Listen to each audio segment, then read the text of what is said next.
यहाँ की जनता तो जिता के भी हार गई, यहाँ की जनता तो जिता के भी हार गई।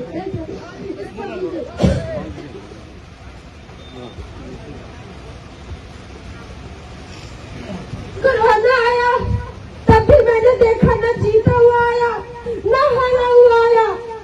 सीओ का प्रकोप बढ़ता गया, प्रखंड में भ्रष्टाचार बढ़ता गया। गायत्री देवी जी ने कहा सीओ मेरी बात नहीं मानती है। इतने लाचार विधायक को रख के आप लोग क्या करेंगे जिसकी बात सीओ भी नहीं मानती है। इसको हटाना जरूरी है। 15 साल के इस लाचार विधायक को हटाना जरूरी है।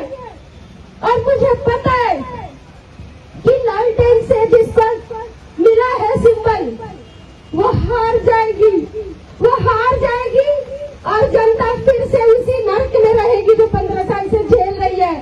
उसके जीतने का तो सवाल ही नहीं उठता, उसकी बात ही हम क्यों कर रहे हैं।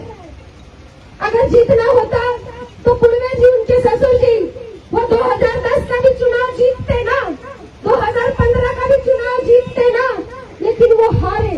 2010 का भी चुनाव परिहार विधानसभा का रामचंद्र पुड़वे जी हारे, 2015 का भी चुनाव वो हारे।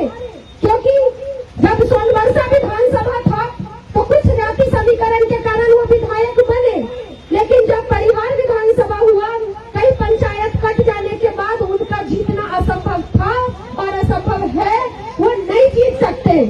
अगर वहां से कोई जीत सकता है बीजेपी के अलावा तो वही जीत सकता है जो जातीय समीकरण की सीमा को तोड़ दिया हो और सबके दिलों में बसने का काम किया हो। बिना जाति पाति धर्म भेदभाव को देखे बिना एक होकर के परिहार के लिए खड़ी रही हो। ऋतु